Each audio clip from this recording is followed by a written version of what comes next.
Ya estamos grabando. Bueno, buenos días a todos, a todas. Esta es una iniciativa del Grupo de Migraciones, Políticas y Resistencias del Gino Germani en el marco de los diálogos del IGG que organiza el Instituto de Investigaciones Gino Germani de la UBA cada 2 años.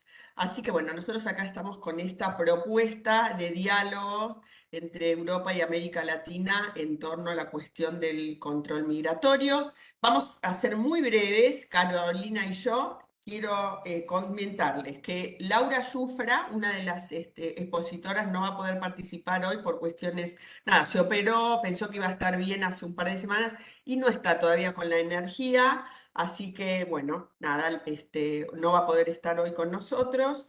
Y la idea es, le cuento un poco la modalidad. Primero van a ser las exposiciones, entre 15 17 minutos cada una, y después de esas exposiciones vamos a abrir rondas de preguntas, reflexiones, comentarios, lo que quieran hacer, y después, bueno, las expositoras van a contestar y comentar lo que consideren oportuno. Así que bueno, sin más, Caro, presenta a las Bueno, primeras eh, y así. bueno, bienvenida a todo el mundo, un gusto. Hoy, ¿quiénes van a dialogar? Yo voy presentando de a una y les voy dando la palabra y después hacemos el intercambio. Primero le damos la palabra a Adriana Ortega Ramírez de la Benemérita Universidad Autónoma de Puebla de México. Así que bueno, Adriana, adelante. Gracias. Hola, pues es un gran placer estar aquí. Realmente este grupo es fantástico. Es un grupo pues del que se aprende mucho y yo estoy muy contenta del tiempo que hemos estado participando. El día de hoy, y bueno, sí pude haber hecho, hice una presentación para ver si puedo compartirlo y para no desviarme mucho en el de todos los temas, digamos que estoy ahí compartiendo, ahí, aquí. eh, que ocurren sobre todo en esta, en este sistema migratorio, ¿no? Yo quisiera referirme a varios de los temas que están ocurriendo, sobre todo en el caso de México, que fue lo que me solicitaron un poco Caro y Sandra, pero también de la situación con la relación específica con Estados Unidos. Y como soy también de internacionalista, o del área de relaciones internacionales, también quisiera referirme un poco al contexto macro en el que estoy viendo que se están gestando estos asuntos, ¿no? Entonces, estos son los grandes temas que me parecen los que México está en muchos dilemas, ¿no? Sobre cómo tratar los asuntos de migraciones. En primer lugar, una transición migratoria que ya se viene, en el sentido de colegas que son especialistas en temas demográficos, pues ya vienen viendo como estos cambios en el saldo migratorio de México. Es decir, históricamente tuvimos una alta emigración y por lo tanto la emigración era como el gran factor, ¿no? De los saldos migratorios que tenían en México, pero estos cambios se pueden empezar a cambiar en la medida que hay distintos factores que inciden, ¿no? En que estos, digamos, la inmigración puede llegar en algún momento a ser más alta que la emigración, ¿no? Entonces, si bien este debate viene desde el 2008, cuando México comienza a recibir más flujos de deportación y retorno por las políticas de Estados Unidos, eh, tanto no solamente el retorno, sino también los cambios en el tránsito migratorio y en la inmigración en México pueden incidir, ¿no? En esta transición migratoria de México. Entonces, ya no, entonces todas las dinámicas migratorias que se vienen dando, es decir, la salida, la inmigración histórica y que sigue también el tránsito, la inmigración, etcétera, están haciendo o pueden generar hacia en el, en el mediano y un poquito en el mediano plazo esta transición migratoria.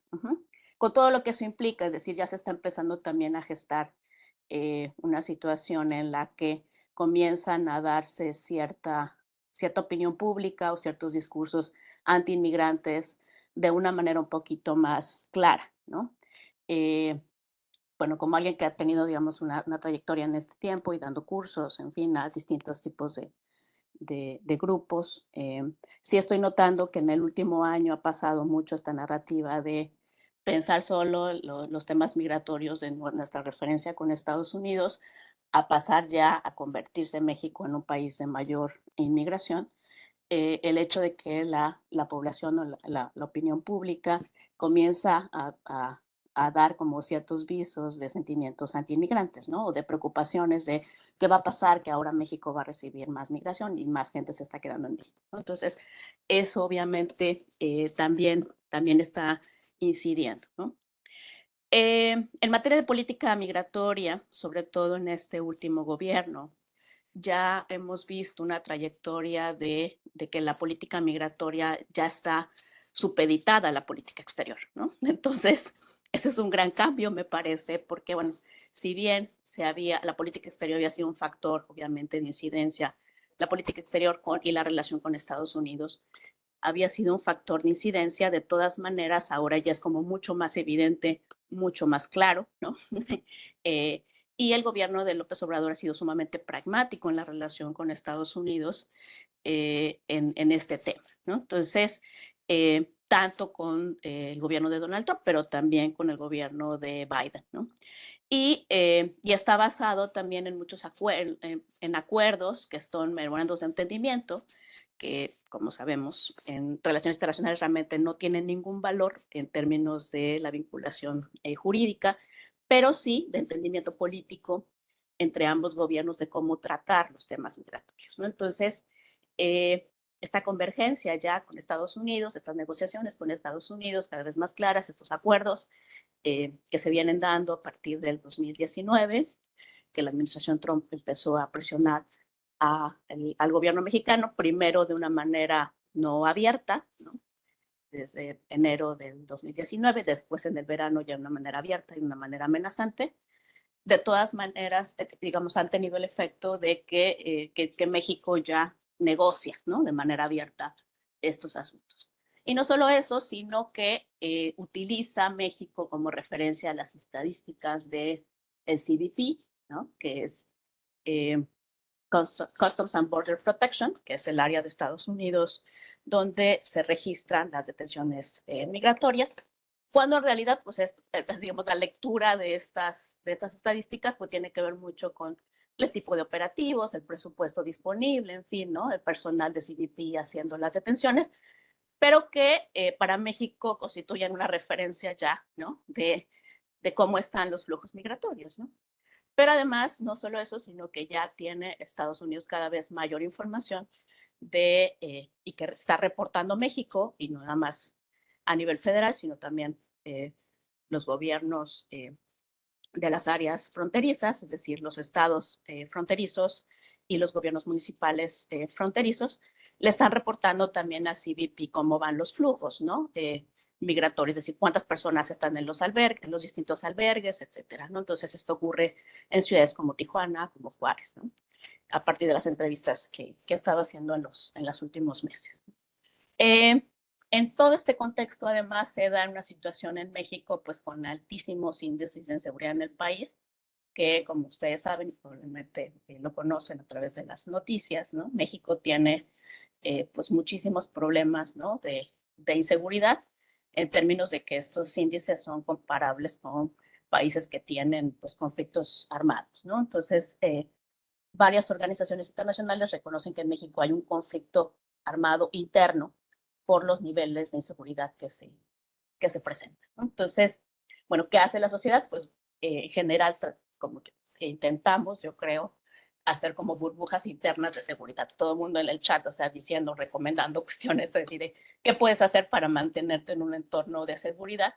Cuando en realidad sabes y ves en las noticias diario muchos diversas formas de violencia que ocurren, tanto en las ciudades de manera más inmediata, pero también en otros estados y en el resto del país, ¿no? Entonces, cada semana hay noticias realmente espeluznantes de cuestiones de cómo la violencia opera a varios niveles, ¿no? Esto además incide en niveles mayores de desplazamiento interno. Entonces, además de los distintos flujos migratorios, tránsito, destino y solicitudes de condición de refugiado en México, también el desplazamiento interno está aumentando. Entonces, hay lugares del país, y también lo reportan mucho las autoridades en las ciudades fronterizas, que albergues para migrantes están también siendo ocupados en un porcentaje importante por personas desplazadas internas de México en lugares donde obviamente la conflictividad es mayor, ¿no? Léase Michoacán, Guerrero, Chiapas, ¿no? Pero bueno, esto ocurre, o sea, digamos, si bien estos estados son como los que se presentan en las mayores estadísticas de desplazamiento interno y que reportan también los propios albergues en ciudades fronterizas, pues también en del resto del país, ¿no? Entonces, o sea, hay muchos lugares donde hay condiciones de violencia en las que se presenta este desplazamiento interno, pero además quienes llegan a la frontera tienen la intención de solicitar asilo ante los Estados Unidos con pocas posibilidades además de recibir, ¿no? Mientras que, bueno, un incidente importante fue el incendio en Ciudad Juárez y que se presenta, o sea, que realmente es como un momento y un caso que presenta de manera muy clara, ¿no? Diversas problemáticas que se vienen dando, ¿no? En la política migratoria mexicana, en la diversidad también de los perfiles migratorios. Y si les cuento un poquito sobre el caso del incendio en Juárez, tiene que ver con que la autoridad municipal, es un día antes del incendio y el día del incendio, había solicitado que el Instituto Nacional de Migración hiciera una redada, ¿no? Porque había cada vez más personas migrantes en la ciudad que estaban solicitando dinero y que estaban deambulando por las calles de Juárez, ¿no? Entonces, había una presión migratoria fuerte y, por lo tanto, la autoridad municipal solicitó esto, ¿no? Entonces, se hacen esos operativos, se sobresatura la estación migratoria.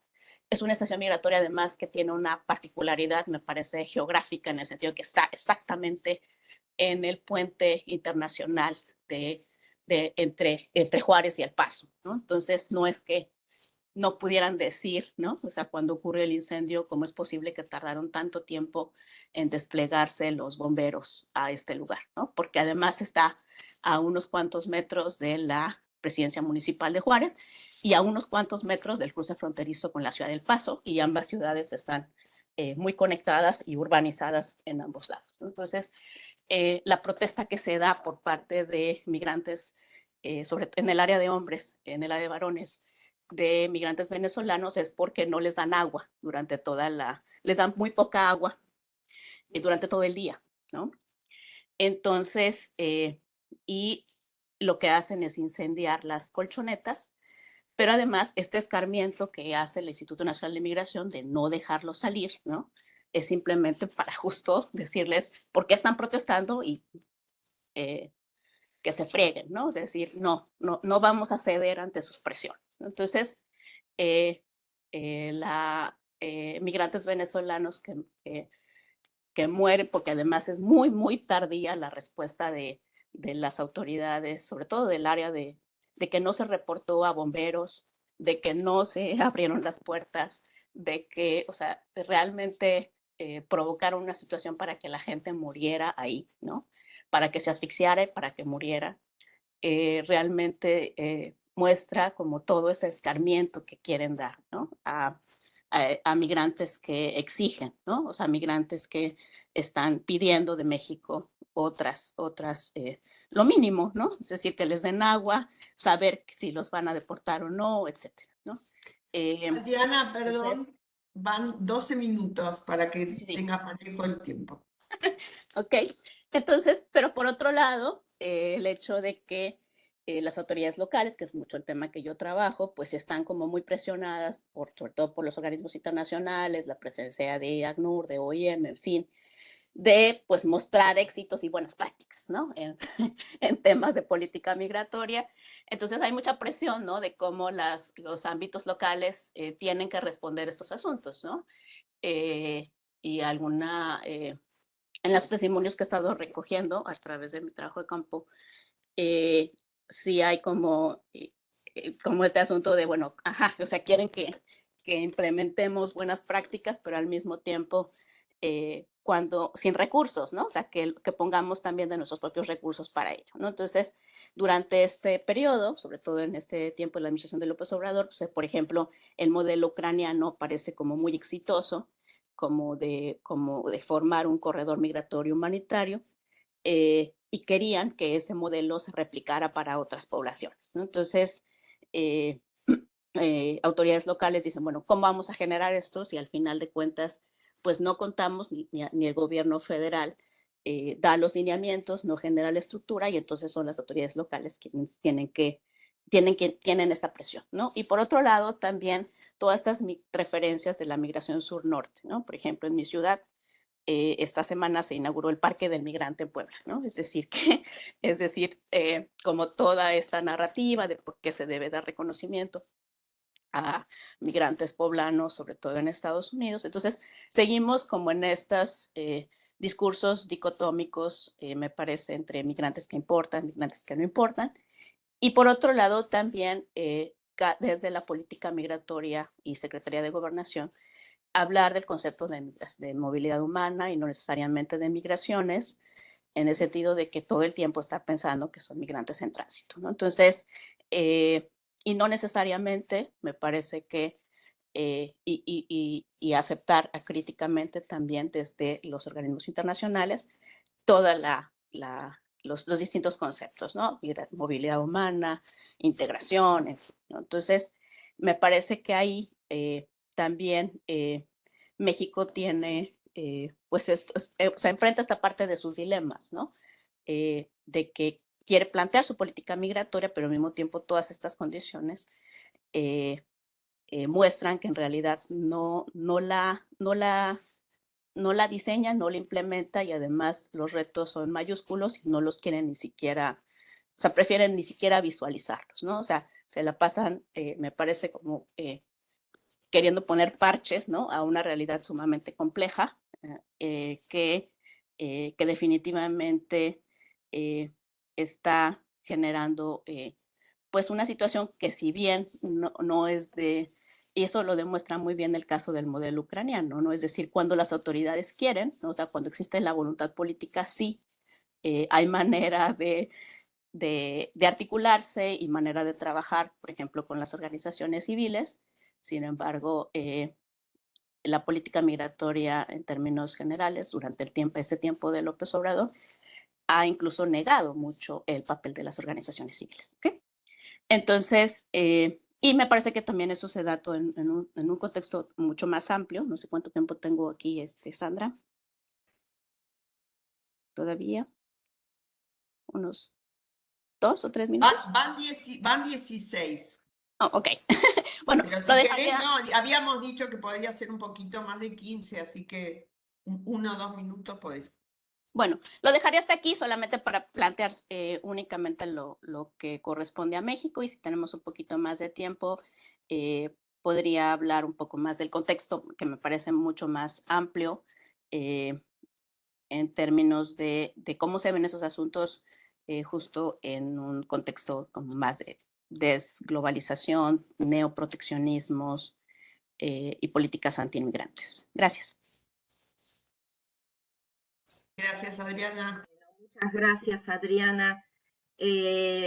Presento ahora a Janet Clavijo Padilla, del Consejo Nacional de Investigaciones Científicas y Técnicas, el CONICET, y la Universidad Provincial de Córdoba. Adelante, Janet, gracias. Gracias, Carolina. Bueno, yo también quisiera iniciar agradeciendo la invitación. Para mí también es un gusto poder participar de este diálogo. Y bueno, gracias en particular a Sandra, Carolina, por abrirme este espacio, poder hoy compartir con ustedes este diálogo. Bueno, las reflexiones que yo vengo a comentar acá han surgido y han ido como tomando forma en el marco también de algunas instancias colectivas de investigación y creo que es importante como mencionarlas también. Una tiene que ver con el espacio colectivo titulado Fronteras en Disputa, Políticas de Control y Prácticas de Contención y Estrategias, Experiencias de Movilidad en el Espacio Sudamericano, que está dirigido por Eduardo Domenech, y también mi participación en el Nodo Colombia en el marco del proyecto de movilidad en las Américas.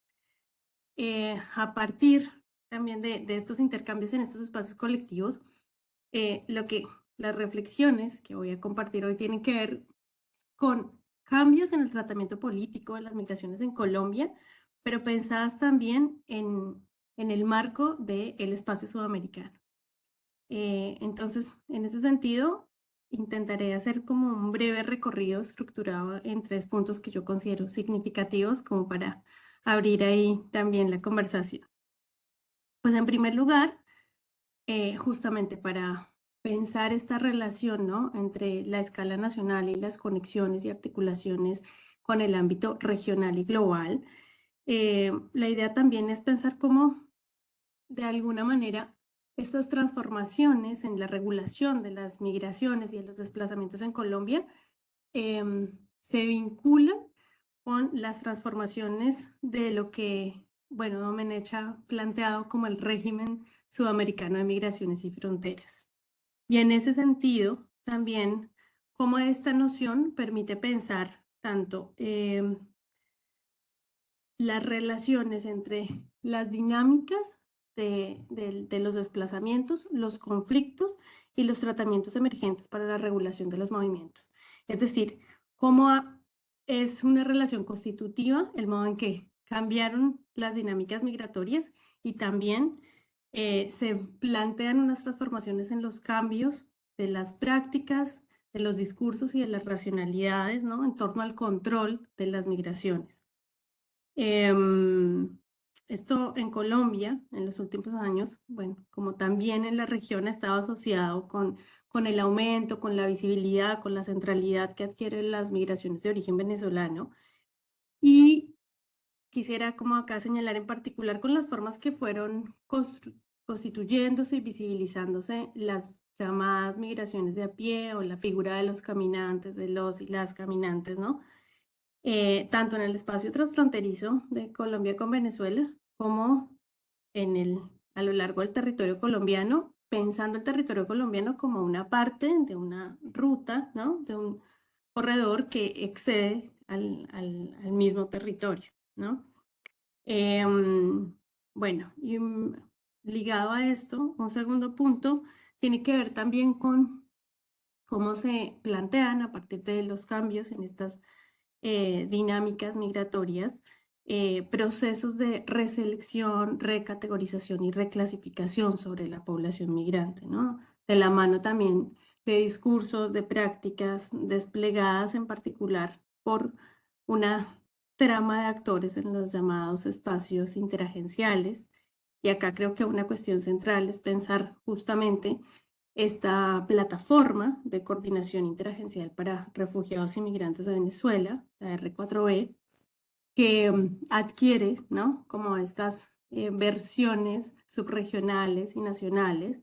En el caso colombiano, el Grupo Interagencial de Flujos Mixtos, Migratorios Mixtos, y que su intervención y el modo en que se va desplegando, ¿no?, va trayendo consigo también una serie de formas de concebir, de pensar y de intervenir las migraciones y las poblaciones migrantes. Entonces ahí, bueno, como les decía, creo que es como central pensar también qué nuevas categorías de intervención emergen, qué nuevas formas de clasificación y cómo estas están ligadas también a una serie de instrumentos y de prácticas de control que se adoptan no solo en el territorio colombiano,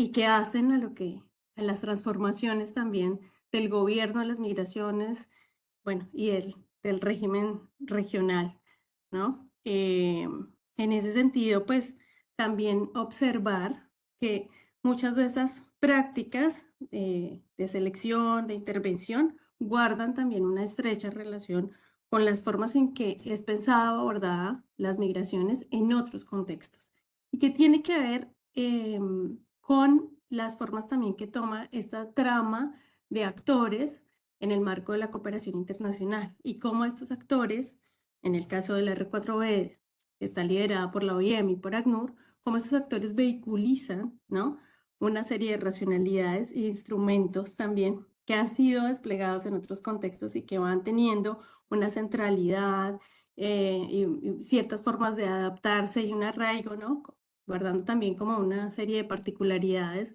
en los contextos regionales, pero que van teniendo como un lugar en Sudamérica y bueno, en este caso en Colombia en particular. Y esto me viene a traer el tercer punto, que es donde, bueno, quisiera como desarrollar un poco más, que tiene que ver con la adopción del Estatuto Temporal de Protección para Migrantes Venezolanos en Colombia, que se adopta en el 2021, y que tiene que ver, por un lado, con esa recategorización, ¿no?, plantea en el marco de la idea de los flujos mixtos y que ya no hace un énfasis tajante en la división entre migrantes y refugiados, sino que pareciese que lo planteara casi en conjunto y establece otras categorías de intervención, como por ejemplo población con vocación de permanencia, población de necesidad, población pendular, población objetivo. Frente a ello, ¿no?, también el estatuto temporal hace como una reconfiguración del uso político de esa noción de protección, ¿no? Y aparece como un instrumento que además está disociado de la protección internacional y en particular de la posibilidad del reconocimiento de la condición de refugio.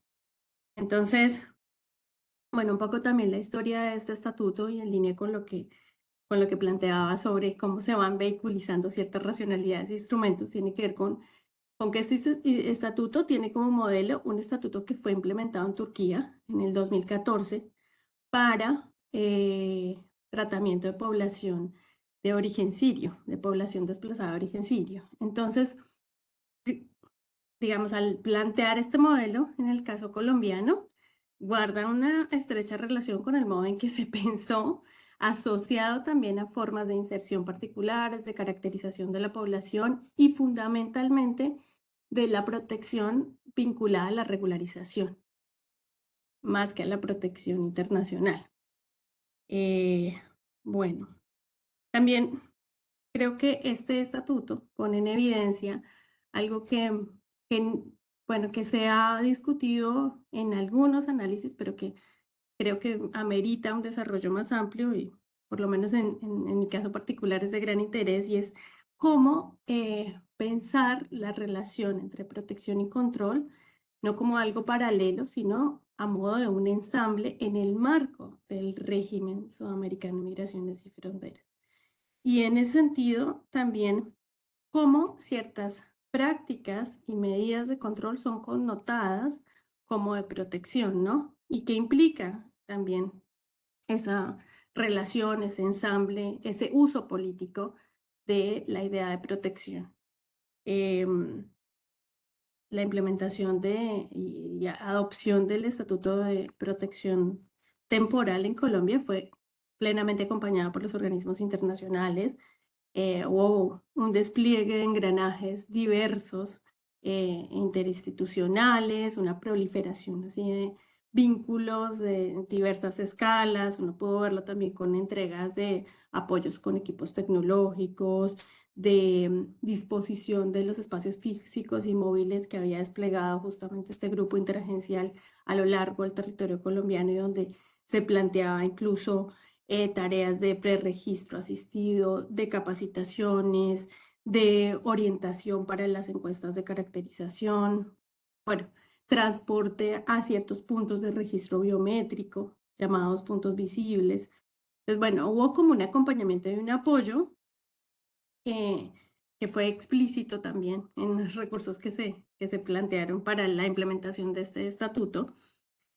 Y algo que, volviendo un poco como a lo de la disociación también con el refugio, es que además el estatuto no solo se plantea como paralelo, sino que además se plantea también como una forma de desincentivar la solicitud de asilo, porque lo que establece es que las personas que tienen una solicitud de asilo vigente, al momento en que se plantea la posibilidad de solicitar este estatuto de protección temporal, deben explícitamente desistir del trámite de solicitud y manifestarlo por escrito al Ministerio de Relaciones Exteriores. A la par, lo que dice es que en las promociones del Estatuto Temporal de Protección, lo que plantea es que los beneficios que tiene el Estatuto Temporal implican, por ejemplo, la posibilidad del movimiento, lo plantean como movimiento pendular entre Venezuela y Colombia, la posibilidad de otro tipo de inserción o de integración socioeconómica en el territorio colombiano a partir de la caracterización que solicitan. Aún así, si bien insisten que esta decisión es voluntaria, también, bueno, plantean que los mismos solicitantes de asilo tienen que cumplir con el registro y la toma de datos biométricos, aunque no soliciten el estatuto temporal. Entonces, las instancias de identificación, de registro y de control las plantean para la población migrante en general, ¿no? También algo importante es que la solicitud del Estatuto Temporal de Protección no implica que necesariamente tengan las personas el acceso garantizado al permiso temporal de protección.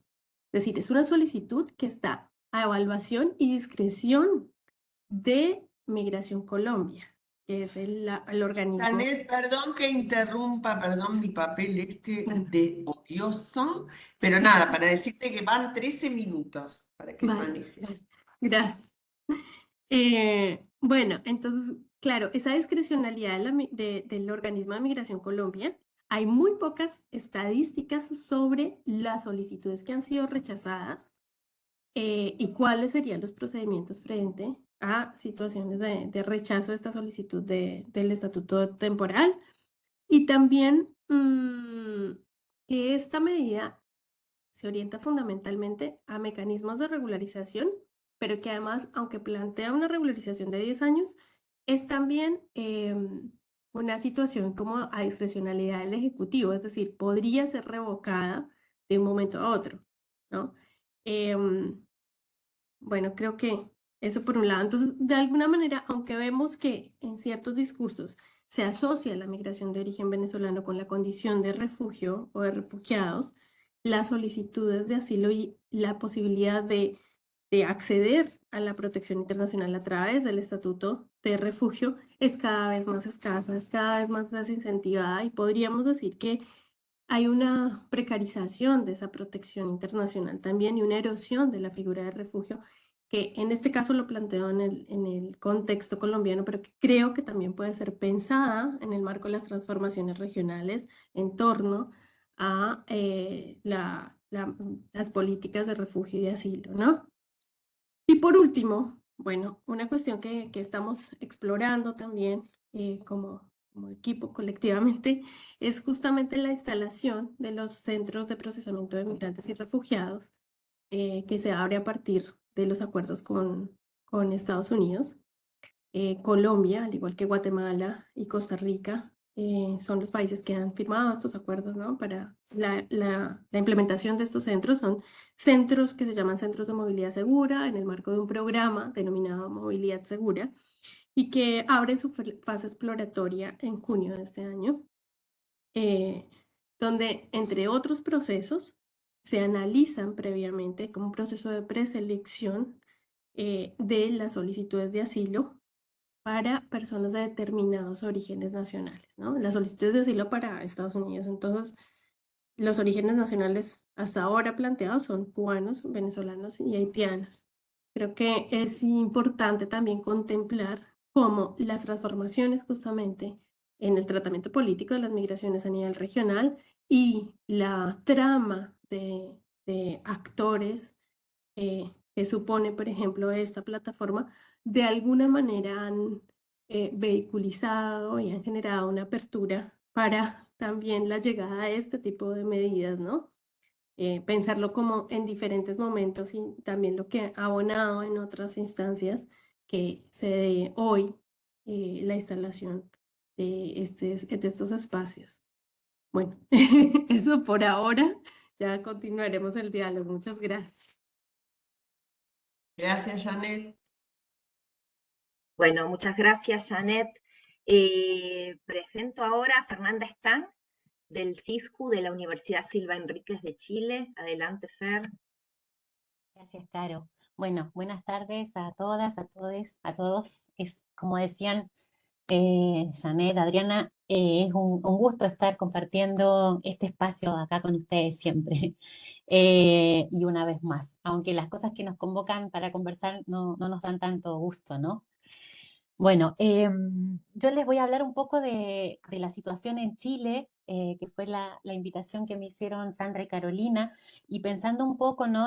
Justamente en esto de esta dinámica del diálogo, ¿no? Que convocaba a realidades o escenarios diferentes de la región y también de Europa de la mano de Silvana. Pensé que era necesario hacer una panorámica, ¿no? Para poner en contexto respecto de lo que está ocurriendo acá. Entonces, en esta breve intervención quiero primero hacer una panorámica por las medidas de control migratorio que se han implementado en los últimos años en Chile, más específicamente desde 2018 en adelante. Después podemos conversar por qué 2018, ¿no? Al hilo sobre todo, pero no exclusivamente, de lo que se ha configurado desde el Estado, organismos internacionales y los medios masivos de comunicación, como la crisis migratoria venezolana, ¿no? Y además de describir, ¿no? Estos principales componentes de esta suerte como de enrejado normativo y de política que ha pretendido ordenar la casa, ¿no? Como decían eh, textualmente funcionarios de gobierno por allá, por 2018 y más, ¿no? Y también los documentos del Estado en ese momento. También me quiero enfocar en una segunda parte en la emergencia y la creciente consolidación de un par de dispositivos, ¿no?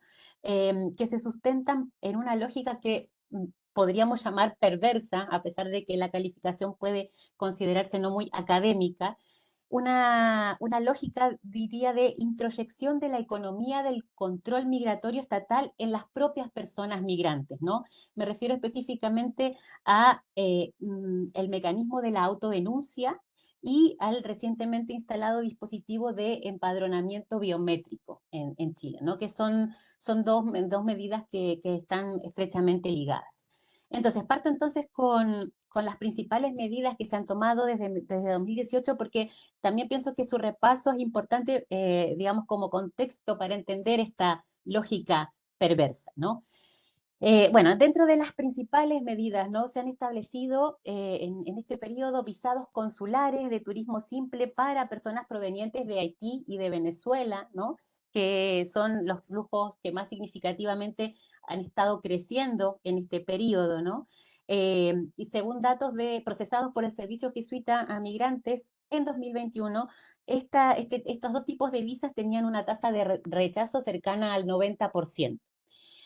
Como correlato, se produjo un aumento, obviamente, del ingreso por pasos no habilitados desde 2019, ¿no? Según datos, ¿no? de la misma organización, entre 2018 y 2021 se concentra el 88% de los registros de ingreso por paso no habilitado contabilizados desde 2012. Y el 77% de esos registros de 2021 corresponden a personas de Venezuela, ¿no? Es, por supuesto, un valor que es aproximado, ¿no? Esto es una estimación que subestima además porque solo considera registros por flagrancia, por fiscalización o por autodenuncia, ¿no? Como respuesta gubernamental a este incremento del ingreso irregular, se reforzó la presencia de Fuerzas Armadas en la frontera norte de Chile, se ensanchó la zanja que está construida, ¿no? En esa frontera, zanja, que se había construido en el marco del plan que se llamó justamente Frontera Norte. También se realizaron vuelos de expulsiones colectivas, ¿no? Contraviniendo principios internacionales de derecho. Se implementó también un plan humanitario de ingreso ordenado, orientado principalmente a personas de Haití, que tuvo mayor impacto en términos comunicacionales que cuantitativos, ¿no? Y fue consolidando la idea de la indeseabilidad de la presencia de la población haitiana, justificándola además en sus dificultades de integración, ¿no? O sea, poniendo la responsabilidad en los propios migrantes haitianos. Se creó la visa de responsabilidad democrática para personas venezolanas, esa fue una de las primeras medidas del gobierno de Piñera, ¿no? Que también debía ser solicitada en el país de origen, una medida que se suspendió hacia fines de 2020, pero se reflotó en octubre de 2021 con otros requisitos y, según datos nuevamente del Servicio Jesuita Migrante, es una visa que tiene una tasa de rechazo del 86%. Se reformuló el sistema de visado con una lógica selectiva que es favorable a la migración calificada, ¿no? Con varias categorías que no voy a detallar para no extenderme, pero hay autores que señalan, ¿no?, que son visas que no guardan relación con el perfil de personas migrantes que ingresan habitualmente a Chile. En abril de 2021 se aprobó, después de un larguísimo y de un intrincado proceso, ¿no?, que atravesó varios gobiernos, la nueva ley de migración y extranjería, la ley 21.325, que vino a reemplazar el decreto ley 1094 de la dictadura de 1975, ¿no? Y en febrero de 2022 se publicó el reglamento de esta ley, ¿no? Para decirlo en términos muy generales y sintéticos, es una norma bien restrictiva que sí reconoce algunos derechos para la población migrante, pero la mayoría de ellos en forma condicionada, excepto básicamente el acceso a la educación escolar. Es una ley que está marcada por una lógica securitista, utilitarista, ¿no? Y que ha significado varios retrocesos. Uno de ellos se relaciona con la imposibilidad de cambiar la categoría de visado que uno tiene dentro del territorio nacional, que es algo que sí se podía hacer antes con la norma anterior. Entonces era a lo que la mayor parte de la población recurría, la población migrante, ¿no? Porque se entraba como turista y una vez sobrevenida la irregularidad por vencimiento del periodo de turismo, se gestionaba la regularización por alguna vía estando ya en el territorio.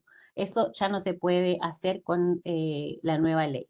En julio de este año, es decir, hace muy, muy poquito, se presentó la Política Nacional de Migración y Extranjería, ¿no?, que es un mandato que venía con la ley, ¿no?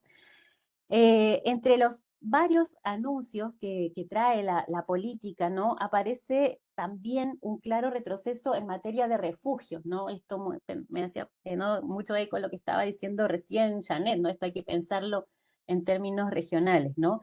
Dentro de los anuncios respecto del refugio se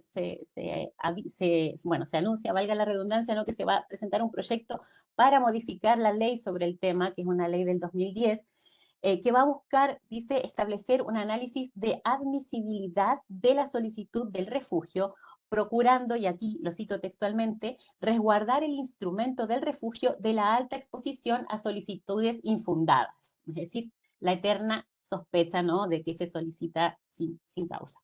Entonces, es decir, que al proceso para decidir si se otorga o no el refugio a un solicitante, ¿no?, se agrega un filtro previo para decidir si se admite o no la solicitud, ¿no? Además, a la vez, la política apuesta por lo que se denomina la protección complementaria, que también es, digamos, la forma que incorpora la nueva ley, ¿no? Y que representa, como decía también Janet, en este mismo sentido, una fragilización de la protección, ¿no? Porque la protección complementaria es, por supuesto, mucho más endeble que el refugio en sus implicancias de resguardo. Y estas medidas además se toman en el marco de un retroceso gigante, ¿no?, de las cifras de otorgamiento de refugio en Chile.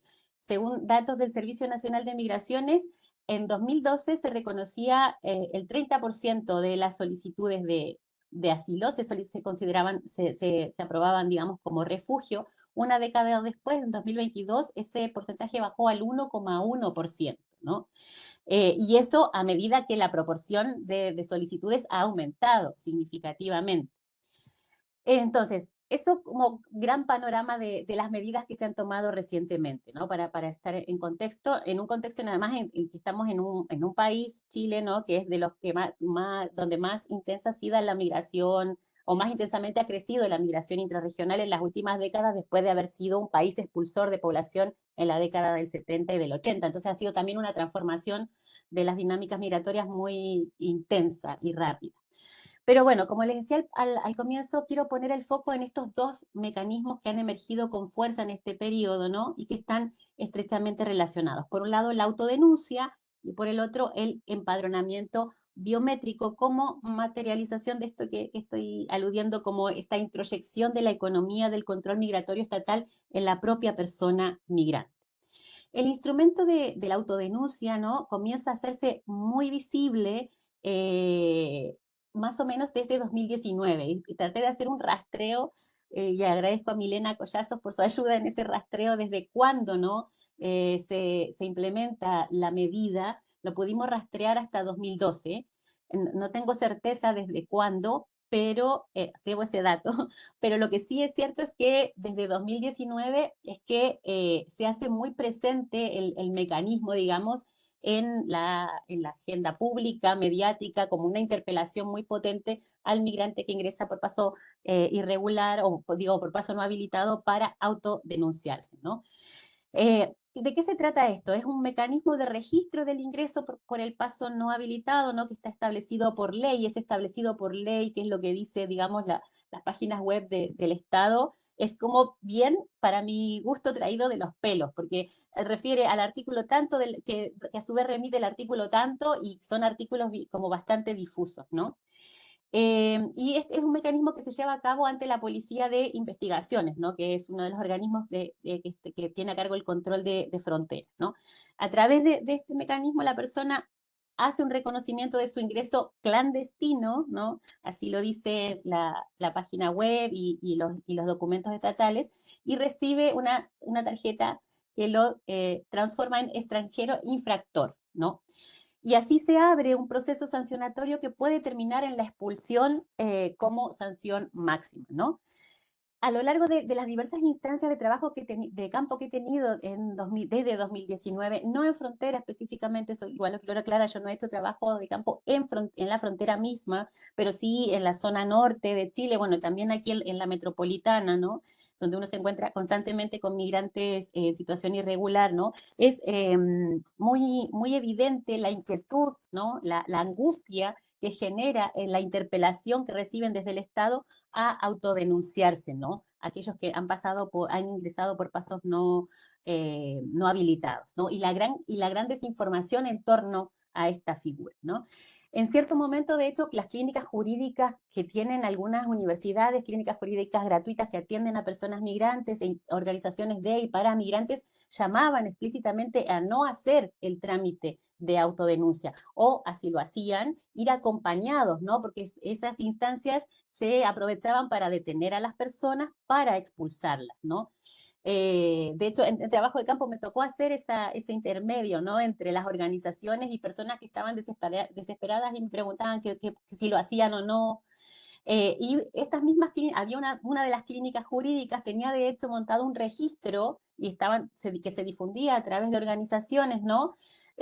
Pidiéndole a las personas que iban a hacer la autodenuncia que por favor, digamos, incorporaran sus datos a este registro para estar atentos y poder presentar un recurso de amparo rápidamente, un recurso de amparo colectivo, si es que las personas eran expulsadas.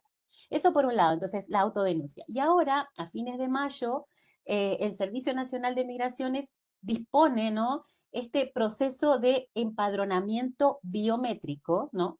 Que es este segundo mecanismo que también supone una presentación voluntaria, entre comillas, de la persona migrante, para registrar e identificar a personas extranjeras también que hayan ingresado por paso no habilitado o eludiendo el control migratorio, ¿no? Ha habido una campaña muy intensa desde que se lanzó, ¿no? Y la propia Política Nacional de Migración señala, ¿no? Que este empadronamiento va a considerar la identidad y los antecedentes penales y que se va a revisar, y ahora cito, ¿no? A la política, en detalle y caso a caso la situación de las personas para definir las vías que existen para resolver su situación. Así de ambiguo es el destino que va a tener ese trámite, ¿no?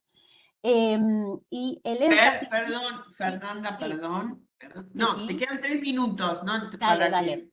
Sí, Tranqui. estoy como en No, 3 ya o sé por 4. eso, tranqui, no te... Dale, dale, dale. Entonces, les decía, el énfasis está puesto, según dice explícitamente la política, en tornar más eficiente la aplicación de sanciones, entre ellas las expulsiones, ¿no? O sea, te están pidiendo que te presentes para que te expulsen.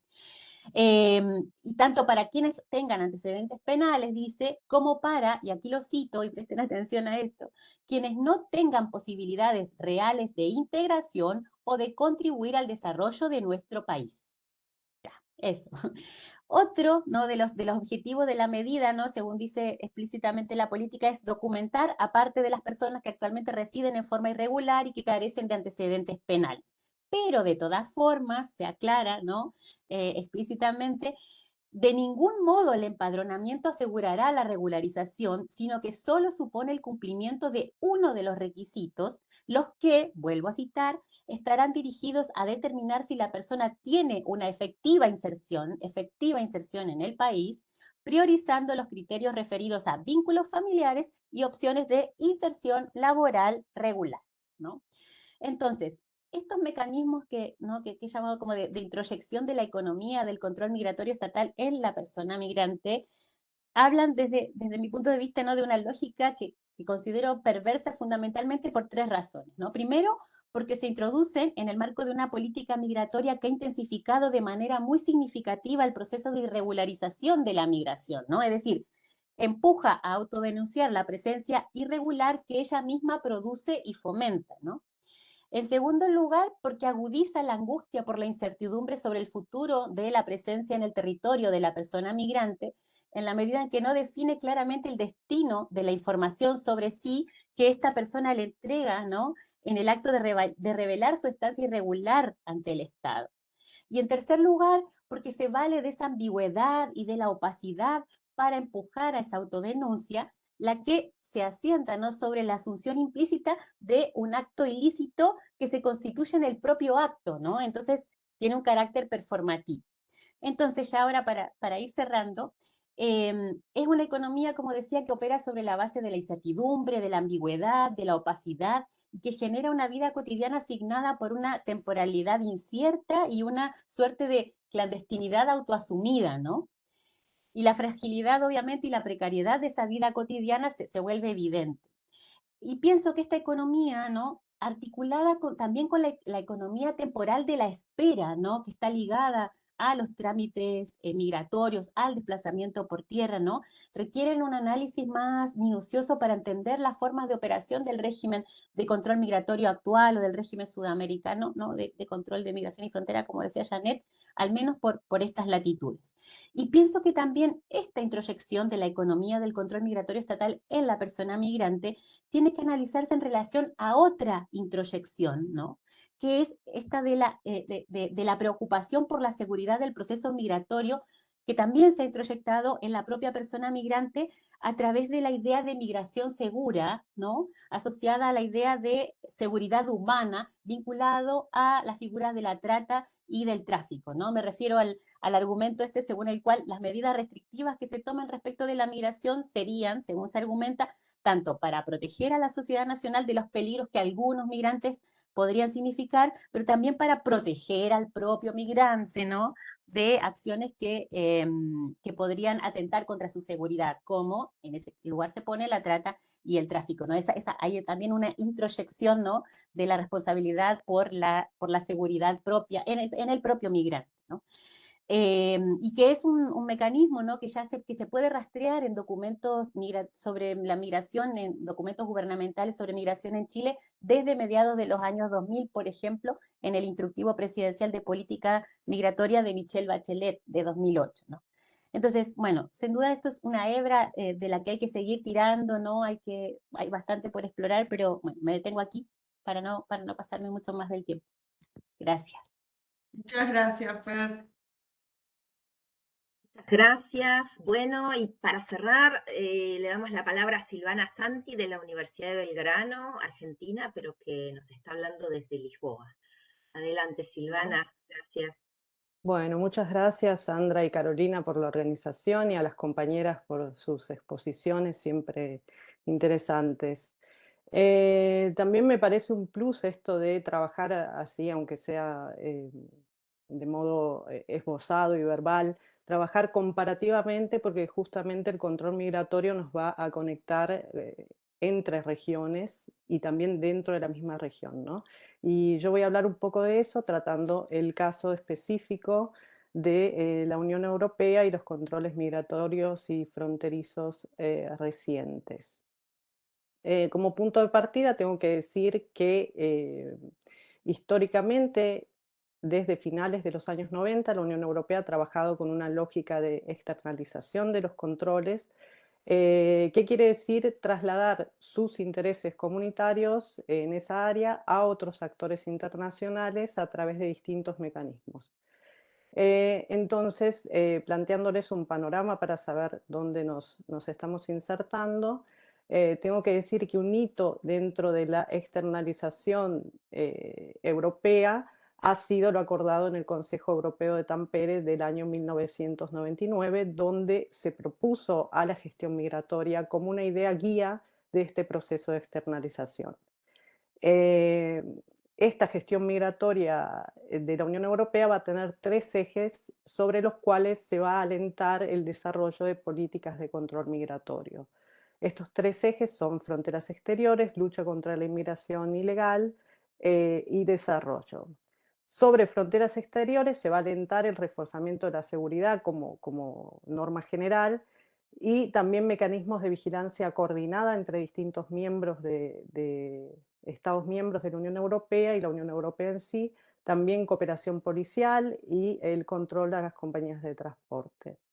Respecto de lo que es la lucha contra la inmigración ilegal, denominada así institucionalmente por la Unión Europea, se va a alentar a que se realicen políticas en dirección al retorno de las personas migrantes, a la readmisión, que es un tipo muy específico de expulsión con el que trabaja la Unión Europea, y también se va a alentar al endurecimiento de los requisitos de ingreso y permanencia de los extranjeros en la comunidad. Respecto del tercer eje de gestión migratoria, el desarrollo, ahí se va a incluir el control migratorio en la cooperación política, económica, técnica, para iniciativas de desarrollo en terceros países, como son denominados los estados que no pertenecen a la Unión Europea. Bien, con esa guía o matriz fue que se desarrolló lo que es la política migratoria de la Unión Europea. Estas propuestas de Tampere también nos van a conectar con el momento actual porque fue en ese año, 1999, y en esa reunión donde se habló de crear un enfoque global de migración que básicamente se trataba de iniciar o alentar colaboraciones con países de origen y de tránsito de migrantes, y que esto iba a servir para gestionar los flujos migratorios en todas sus etapas y hacer frente así a la inmigración ilegal.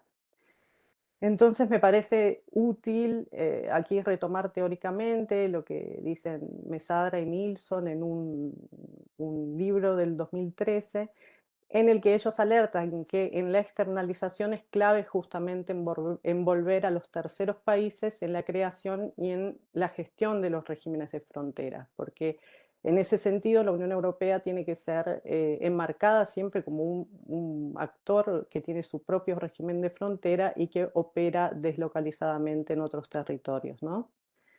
Bueno, entonces, bajo estas coordenadas vamos a comprender un poco mejor lo que se desenvolvió luego de la llamada crisis de los refugiados de Siria en 2015, llamada crisis, digo, porque eso habilitó, el que se denominase de ese modo, habilitó a que se ampliase el control migratorio y fronterizo, que ya era bastante fuerte, pero se amplió aún más.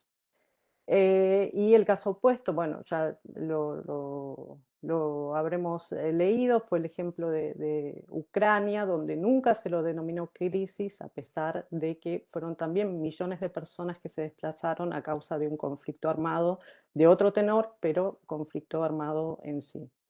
Y bueno, se abrieron alternativas regulares que en el caso de Siria fue un poco más dificultoso.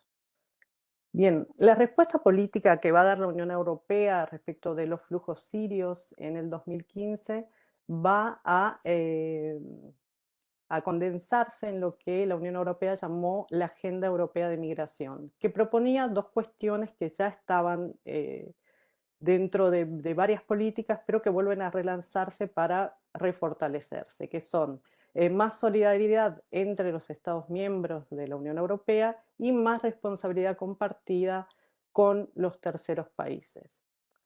Algunos de los objetivos de esta agenda europea que voy a mencionar nos van a conectar con los procesos que algunos Estados miembros de la Unión Europea están iniciando en América Latina y de lo que les voy a hablar después.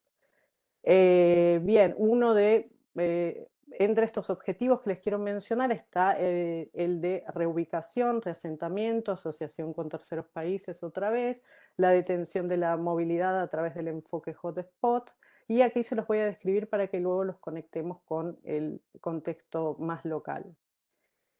Por ejemplo, sobre reubicación de migrantes y refugiados entre Estados miembros, se propuso que se basase en criterios de cantidad de población del país al que se los iba a reubicar, la tasa de desempleo, por ejemplo, el número de solicitantes de asilo y refugiados que ya estaban aceptados en el país propuesto, pero esta política no tuvo gran adhesión, por lo que en este momento se volvió a relanzar como propuesta un poco más ampliada, diría, en las discusiones que hay desde 2020 por el nuevo Pacto Europeo de Migración y Asilo. Respecto al reasentamiento, se lo consideraba para quienes necesitaban protección internacional y se alentaba el patrocinio privado, por ejemplo, no gubernamental. También se aconsejaba dar permisos de residencia humanitarios y promover la reagrupación familiar. Seguidamente también, respecto a lo que es asociación con terceros países, se lo proponía para abordar la migración desde su origen, que es justamente otra vez traer a colación esa idea de el año 1999. Y en este marco de esta asociación se propuso la creación de un centro piloto en Níger que está operativo desde el 2016 y que lo lleva adelante OIM. Ese centro piloto tiene por objetivo brindar información sobre los riesgos y peligros de la migración irregular y las maneras más convenientes o regulares y seguras de poder migrar. Y también se presta allí asistencia para el retorno. Es interesante ver también, y conectando con las exposiciones de las compañeras, una observación que hacía el jefe de misión de la OIM en Níger, diciendo que era importante, además de por esas cuestiones este centro, era importante porque las personas que regresaban con esa información la difundían a aquellas personas que tenían intenciones de migrar.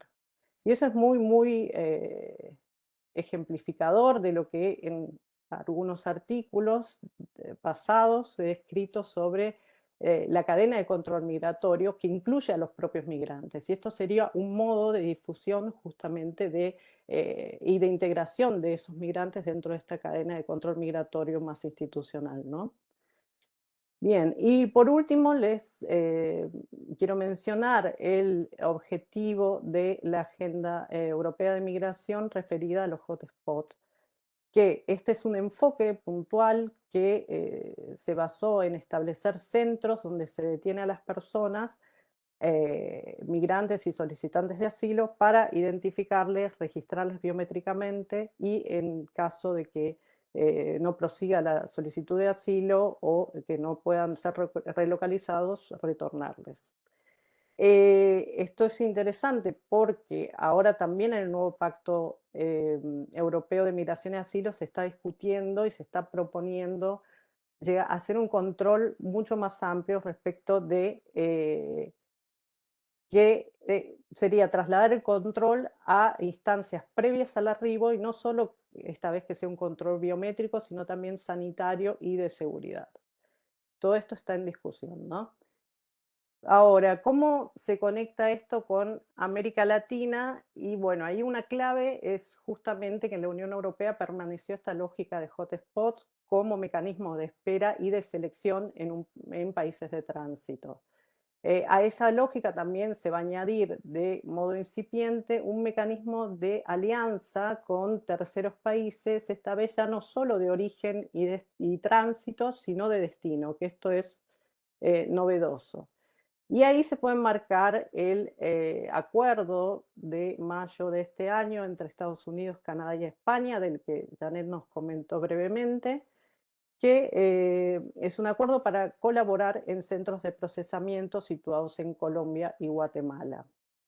Ahí es importante también hacer una nota al pie respecto al rol de España, porque como Estado miembro de la Unión Europea, siempre ha sido o ha jugado el rol de intermediador entre la Unión Europea y los países de América Latina y el Caribe. Y también hay que situar que este acuerdo se incluye en un marco más amplio de política exterior que está tratando de relanzar la cooperación bilateral entre España y Estados Unidos después de 20 años que esto no sucedía.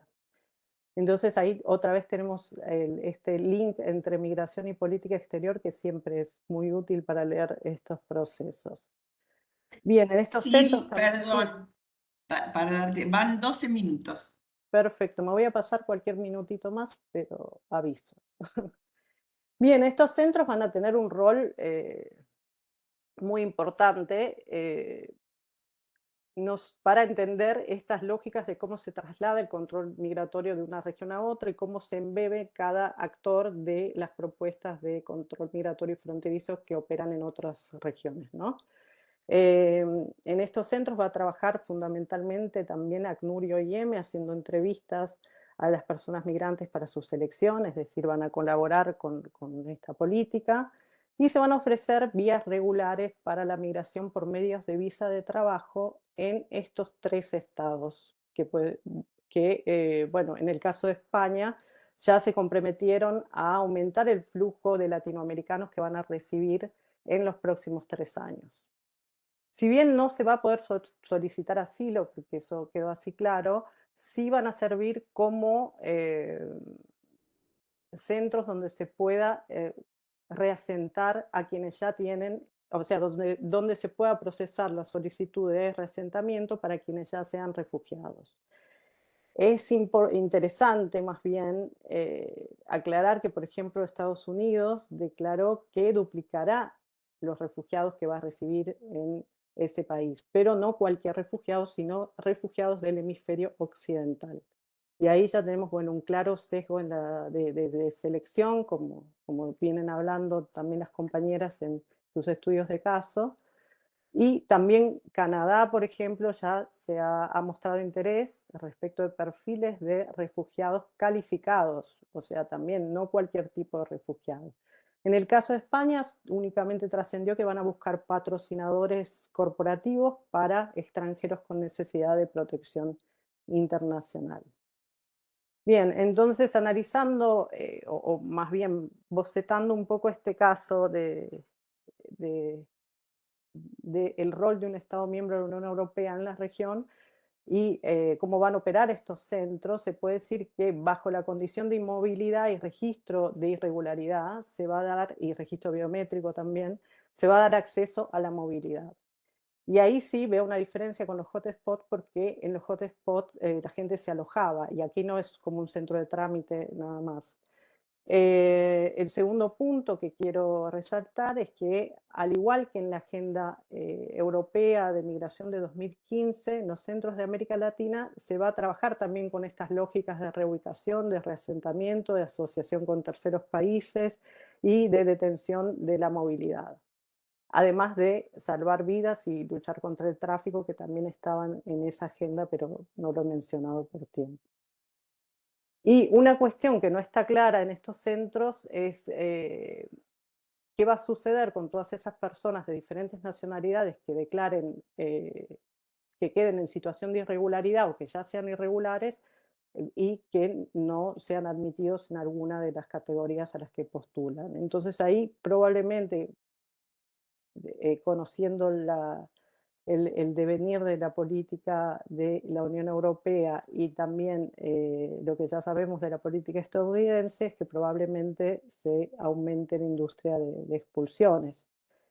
Y por último, bueno, lo que quería resaltar es que esto es una manera muy novedosa de control migratorio cooperativo, que tradicionalmente se basaba en compartir tecnologías de seguridad o mecanismos de control migratorio, pero en este caso el control migratorio cooperativo, como lo he llamado, se da en la selección de los migrantes y también esto cimenta una alianza entre actores norte-norte, que es novedoso porque no se había producido hasta ahora, y también colaboran los estados del sur también en esta externalización del control migratorio y fronterizo. Gracias. Gracias, Silvana. Bueno, Caro, ahora es el momento de quien quiera hacer algún tipo de comentario, pregunta, intervención. No sé si va a tener tiempo las chicas después de contestar, voy a decir, pero bueno, abrimos la palabra. Yo quería señalar algunas cuestiones. Bueno, interesantísimo, felicitaciones a todas, la verdad. Es un tema, bueno, un tema que a mí, ¿saben? Me apasiona, pero me parece que quedó como muy claro, y sobre todo con esta última intervención de Silvana, bueno, realmente la existencia de un régimen global, ¿no? De control. Entonces, quería señalar algunas cuestiones que me parecen importantes y que, de coincidencias, ¿no? Janet hablaba de la vinculación entre protección y control, y yo a eso le agregaría selección, como bien ahora acaba de señalar Silvana, ¿no? Es protección, control y selección, como una herramienta, ¿no? Después esta cuestión de la precarización del estatuto de refugiado, que en Europa, la Unión Europea lleva muchísimo tiempo. La cuestión de la externalización del control migratorio a los países de origen, tránsito, esta innovación, ¿no? Entre esos países también de destino, que me parece que es un caso de estudio interesantísimo, interesantísimo, como una, hay una prueba seguramente, ¿no? Que probablemente después se replique con otros países. Esta cuestión de la que hablaba también Adriana, también Janet, esta idea del procesamiento de las solicitudes de asilo, de los visados, de todo este tipo en países que están afuera del país al que se va. Esto que en Europa se llamaba plataformas offshore y que ya también tiene mucho tiempo. Digo, yo las escucho y es como la Unión Europea desde el 2000 o antes, ¿no? Y después, esto que me parece que es crucial, esto que planteaba Silvana, porque esto es lo que estamos viendo, que también es una propuesta o una iniciativa europea de finales de los 90, que es esta idea de entender el control no en el lugar de destino, sino en todas las etapas, incluido el inicio, ¿no? Y esto me parece que está en todo lo que ustedes fueron señalando. Así que bueno, tengo algunas preguntitas, pero les abro para los demás y después, en todo caso, si hay posibilidad, pregunto.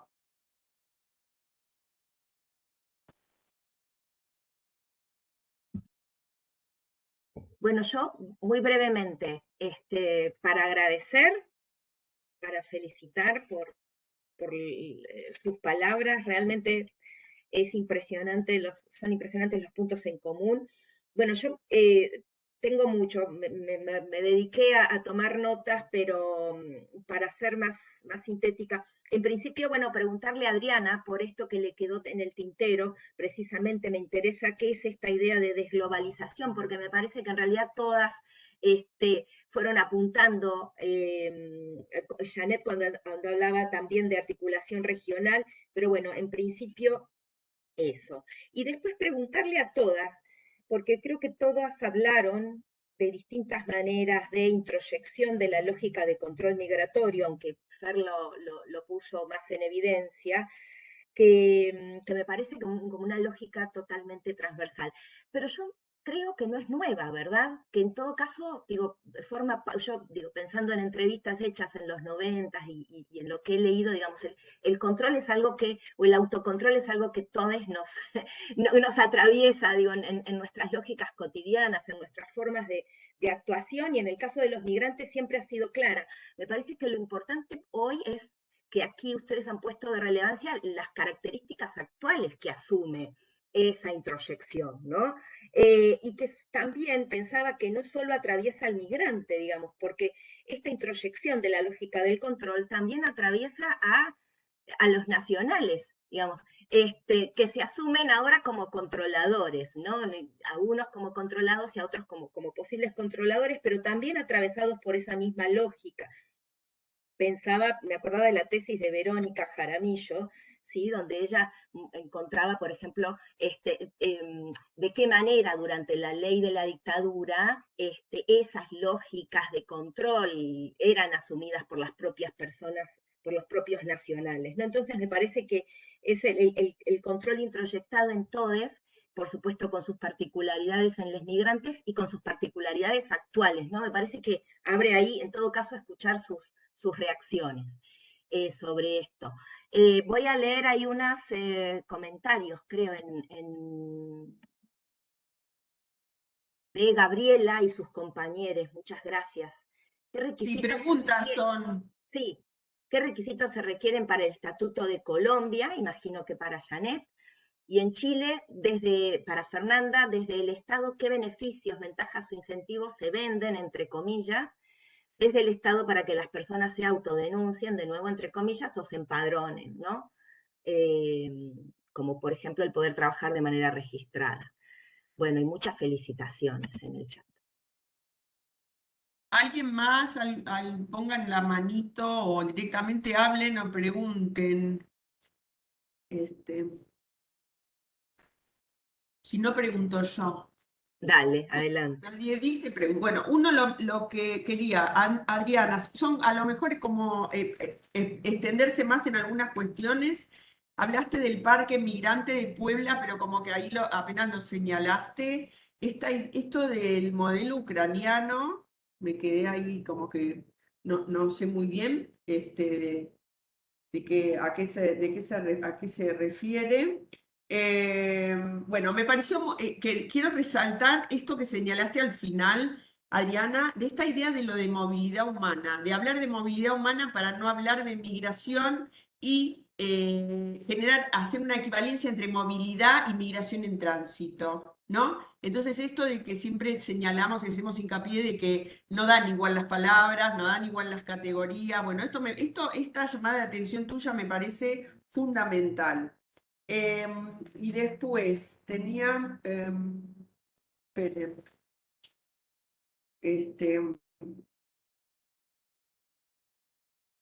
sí, Fernanda, leíste en esos párrafos que leíste textuales, hablaste de la posibilidad reales de integración. ¿Qué sería la posibilidad? ¿Está definido? Después hablaste de una efectiva inserción y hacer relación a la familia y al trabajo. Pero me gustaría, no, porque es eso, como dice Bourdieu, viste, la palabra integración es de los argumentos nunca argumentados. Es una palabra que se dice y nunca se sabe muy bien qué quiere decir, entonces quería saber si estaba operacionalizada o no. Y bueno, creo que nada más.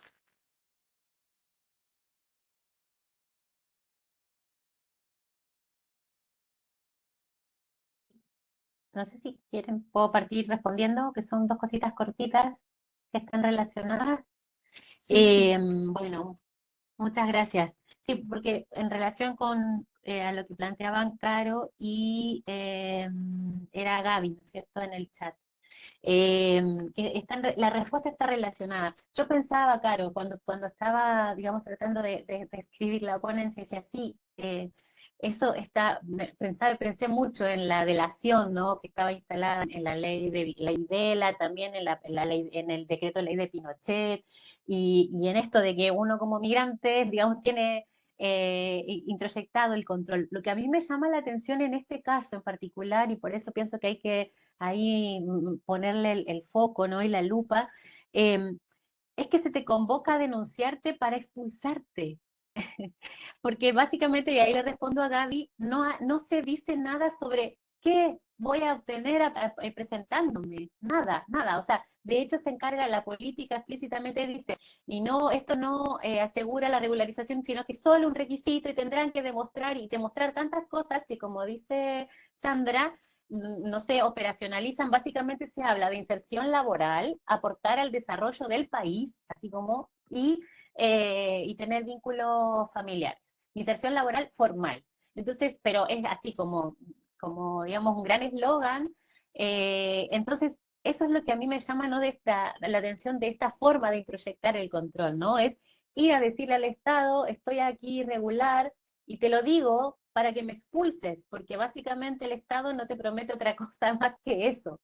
Y te dicen, insisten mucho el discurso con el que se ha instalado, que a mí lo que me llamó mucho la atención también es que esto se anunció, el empadronamiento biométrico lo anunció Boric en su discurso de cuenta pública ante el Congreso, ¿no? Como una gran medida en materia migratoria, ¿no? Y nada, sin decir, o sea, básicamente queremos saber quiénes están para saber cuáles son los antecedentes penales que tienen. Ese fue básicamente el mensaje de Boric para aplacar digamos, una instalación del tema de la migración que sea ultraderechizado en Chile, ¿no?, de la mano de republicanos y de su avance, digamos, en las elecciones. Eh, Eso, creo que respondí. Y vos, Sandra, pregunta, bueno, eso, lo de la efectiva inserción, nada, se habla de trabajo formal, aporte al desarrollo del Estado, del país, quiero decir, y vínculos familiares. Igual es como una versión ejecutiva la de la política que la que circuló, ¿no? No sé si dirá mucho más, pero en verdad no creo. A mí eso es lo que me llama poderosamente la atención, es eso, ¿no? Presentarse para que te expulse. Gracias. Sí, es una nueva lógica, ¿no? Tremenda. ¿Quién quiere seguir? Adriana, adelante. Bueno, pues muchas gracias y súper importante, interesante todo lo que presentaron las compañeras y también las preguntas.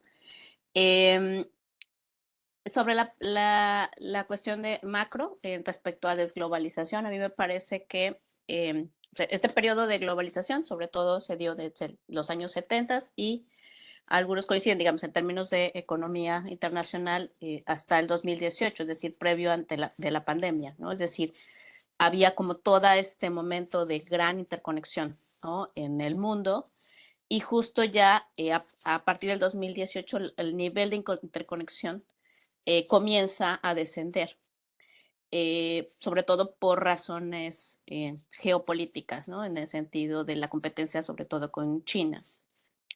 Entonces, pero la pandemia me parece que ahí pone como un momento de quiebre, porque entonces ahí la mayoría de muchos estados cierran fronteras, ¿no? Se retraen, dicen, bueno, digamos que esta globalización, o sea, los sentimientos antiglobalización son más evidentes, ¿no? Ya se venían gestando, ¿no? En el caso de Estados Unidos con Donald Trump 2016, un sentimientos anti-globalización y anti-inmigración van de la mano, en el Brexit también. Es decir, el argumento de no queremos ni siquiera asumir la política de migración y refugio europea, queremos tener nuestra propia política soberana. Pero a partir de la pandemia queda mucho más claro esa parte. Y el otro asunto es que se abren, digamos, toda la parte de economía virtual, ¿no? Entonces, si bien en la globalización se dio preferencia a los bienes, servicios y un poco menos a las personas en términos restringidos y sí por migración laboral, es a partir de la pandemia en adelante hay como una contracción, digamos, y ya, digamos, termina ahí este periodo globalizador, empieza esta desglobalización, esta opción de cerrar fronteras, etcétera, de seleccionar aún más a las personas y con políticas de control migratorio ya mucho más explícitas, mucho más claras, ¿no? Entonces, en términos de neoproteccionismo, sí lo vemos de una manera más macro. Ajá. Entonces, y donde obviamente, esto que decían muy interesante, ¿no? Es decir, sí, los nacionales y lo que decía Caro, ¿no? Sí, introyectan este control migratorio a través de sus sentimientos anti-inmigrantes, como reposicionamiento también de los nacionalismos, etcétera. Entonces, e incluso también desde los propios migrantes hacia ellos mismos, ¿no? O sea, es decir, distinguirse, ¿no? Pero nosotros sí somos buenos migrantes, ellos no, en fin, ¿no? Nosotros sí fuimos buenos migrantes en su momento, ¿no? Y ellos son diferentes, en fin, ¿no? Por ejemplo, en Ciudad Juárez, ¿no? Es decir, estos sentimientos anti-venezolanos respecto incluso a haitianos, ¿no? Es decir, sí, los haitianos se han portado como buenos migrantes en Tijuana porque han buscado insertarse en la ciudad, ser muy productivos, etcétera, ¿no? Están en la poder incorporarse incluso a las universidades, ¿no? Todo el sector educativo, en fin, ¿no? También en Juárez, ¿no? Es decir, limpiar sus casitas o el espacio en el que están. Y esos venezolanos que no quieren trabajar, que nada más quieren solicitar ante Estados Unidos, o sea, que no aceptan propuestas de trabajo en Juárez, que es una ciudad maquiladora que requiere mano de obra todo el tiempo, ¿no? Entonces, estas diferencias, ¿no? Entre ellos mismos también, ¿no? Es decir, cómo se distinguen los propios grupos migrantes en cuanto a quién merece, quién no, quién se porta como buen migrante, en fin, ¿no? En el caso específico del modelo ucraniano, cuando se da la emergencia en Ucrania,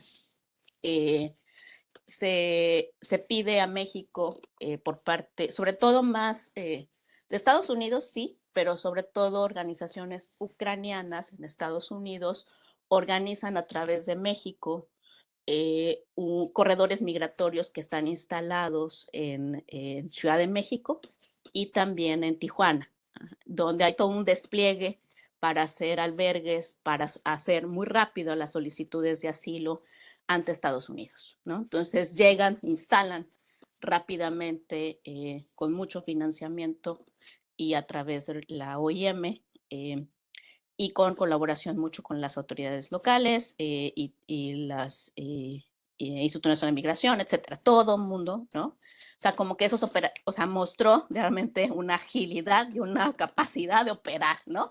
Muy rápida. Entonces, que obviamente uno dice, bueno, pero ¿por qué nunca, o sea, por qué durante las caravanas migrantes, ¿no? Siempre dijeron que estaban sobrepasadas sus capacidades cuando no es cierto, ¿no? Es decir, sí, o sea, cuando el Estado mexicano se lo propone, sí lo puede gestionar y sí lo puede hacer y no es una crisis, ¿no? Entonces, no hablen de crisis migratoria cuando en realidad operativamente las instituciones lo pueden hacer cuando quieren, ¿no? Cuando hay esta voluntad política. Entonces, fue muy rápido, tanto en el caso de la Ciudad de México como en el caso de Tijuana, cómo se generaron estos corredores y rápidamente la gente pudo hacer, o sea, en unos cuantos meses se pudieron tramitar un montón de solicitudes hasta que terminó la emergencia. Y quedaron de manera muy diferenciada con lo que ocurre con el resto de las poblaciones, ¿no? Personas de Centroamérica, obviamente personas de Haití, personas de Cuba, en fin, que además cada uno de los grupos depende mucho de los acuerdos con Estados Unidos, ¿no? Es decir, si Estados Unidos abre la llave o cierra, ¿no? ¿Y qué va a hacer México al respecto, ¿no? En el caso de Puebla, pues se inauguró, como dije hace ratito, un parque migrante. Entonces, como un reconocimiento a las contribuciones de las poblaciones migrantes, y fue interesante porque es como una imagen muy estereotipada también de la migración por el cruce del desierto, ¿no? O sea, decir una persona migrante con una mochila, o sea, un varón con una mochila caminando muy cansado en el desierto. Entonces, o sea, es realmente muy estereotipado, nada conceptual, o sea, muy, muy explícito. Pero sí en el sentido de también, y se convocó a distintos liderazgos migrantes en la ciudad, etc. Entonces, y un poco las organizaciones sí, algunas organizaciones sí llamaron la atención sobre esta cuestión como muy estereotípica de quién es un migrante, en fin, ¿no? A quién se le reconoce y todo esto. Sobre el concepto de movilidad humana y migración, lo retomé porque hace unos meses la Secretaría de Gobernación, la Unidad de Política Migratoria, organizó un evento que se llamó así, Movilidad Humana, en fin, ¿no? Y nos convocaron a varios académicos para hablar sobre lo que nosotros considerábamos como la política migratoria mexicana, ¿no? Entonces, pues obviamente nos lanzamos con todo para decir que es un desastre, y terminamos muy regañados por los funcionarios en ese momento porque dijeron, ustedes no están, primero, no están usando el lenguaje correcto, ¿no? No están usando movilidad humana y no migraciones, ¿no? Y además ustedes deben referirse también a las políticas de integración, ¿ok? Entonces, y también el hecho de que, justo varios colectivos también dicen, bueno, es que este concepto de movilidad humana, que quieren también utilizar mucho los funcionarios y también mucho la academia, me parecía, y sobre todo cuando vi como el programa del evento de gobernación y de la Unidad de Política Migratoria, o sea, había como un uso del concepto de movilidad que despolitiza mucho, ¿no? Las subjetividades migrantes, ¿no? Entonces, incluso una de las referentes de ellas, de organizaciones de migrantes deportados, dijo algo así, ¿no? Así como, no queremos que nos digan, ¿no? Que estamos en movilidad, sino más bien porque nosotros tenemos identidad migrante, ¿no? Entonces, creo que eso es importante, o sea, qué significa, ¿no? Y por qué cuando hablamos de migración, qué implica movilidad humana en términos de se rebasa el Estado, no se rebasa el Estado, existen las políticas migratorias, en fin, o sea, lleva toda una discusión mucho más amplia, ¿no? que podríamos tener. Gracias.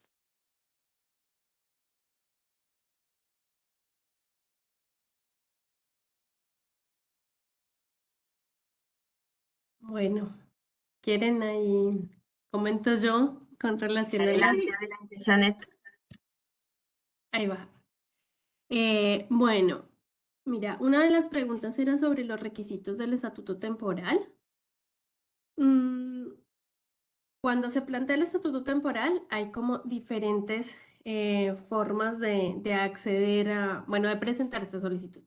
Si las personas habían entrado por un paso no habilitado, de manera irregularizada en realidad, se plantea un límite en la fecha, hasta el 31 de enero del 2021. Pero en ese caso, lo que se planteaba además es que las personas tenían que presentar algo que llamaron prueba sumaria de que efectivamente su paso de manera irregular se había dado previo a esa fecha. Entonces, la implementación del estatuto se dio como en diferentes fases. La primera tenía que ver con un preregistro y un registro como unificado de migrantes venezolanos que se hacía a través de una plataforma en la que tenías que abrir un usuario, bueno, llenar como una serie de datos personales, tanto de cuestiones de origen como de destino en Colombia, digamos, y después planteaba una etapa de una encuesta de caracterización socioeconómica, que era una encuesta bastante larga, detallada. Luego de llenar esa encuesta, te asignaban a través de esa plataforma una cita para la toma de datos biométricos. Recién cuando tenías todas las 3 etapas completadas, podías presentar la solicitud, que en teoría tardaba 90 días en tener respuesta por parte de Migración Colombia. Para los solicitantes de asilo, bueno, lo que les comentaba, tenían que tener no esta prueba sumaria, pero hacer explícita su desestimar o renunciar a la solicitud de asilo. Y después lo que dejan abierto es para las personas que tienen un ingreso regular al país, que podían presentar esta solicitud, bueno, ya en cualquier momento. Esos serían como los requisitos. Pero sí, se plantearon como estas tres fases, y las tres fases tienen algo que, bueno, se ha de hecho planteado por varias organizaciones, incluso como clínicas jurídicas en Colombia, y es también el detalle de los datos y la obligatoriedad de ofrecer, de acceder a estas instancias de registro, de identificación de estos datos para poder presentar esa solicitud, ni siquiera para obtener tampoco el permiso, ¿no? Y ahí yo quisiera conectar un poco con esta inquietud que decías, Carolina, de la introyección del control migratorio. Yo creo que sin duda es interesante pensar, ¿no? Qué elementos juegan en esa introyección. Em, por un lado, justamente, ¿no? Estas instancias que se tornan y que se naturalizan como obligatorias para legitimar la presencia migrante o para sostener la vida en movimiento, y que de alguna manera plantean, ¿no? Como bueno, cada vez un canal más estrecho donde las personas se ven obligadas a, bueno, exponerse y entregar desde sus datos hasta fotografías, huellas, bueno, la toma de datos biométricos es como muy explícita, ¿no? Para poder eh, sostener esto, ¿no? Su presencia, o su vida en movimiento. Y ahí también, en el caso de Colombia, cómo juega toda una serie de formas de presentar, de introducir este estatuto temporal de protección, desde la misma noción de protección y cómo se usa para presentar el estatuto como algo que, bueno, en algunos trabajos recientes se ha denominado como la didáctica del control, es decir, toda una serie de recursos, ¿no? De diversa índole que se ponen en juego para hacer de alguna manera como una aproximación más empática a ciertos instrumentos de control, desde el mismo lenguaje que se produce hasta el modo en que se plantean los instructivos, en que se plantea una campaña informativa con relación a ello. Entonces, eh, bueno, cómo se va haciendo no tan explícita la noción de control y lo que supone también estas instancias, ¿no? Y se asocia como a como un mecanismo más amable también, ¿no? Eso. No sé si me quedaba alguna pregunta. Ay. Creo que no. Yo quería, como tenemos tiempo, quería a Silvana preguntarle si este acuerdo del que hablaste, que vuelvo a decir que me parece un caso interesantísimo para, aparte es como que se está configurando ahora, ¿no? Para estudiar.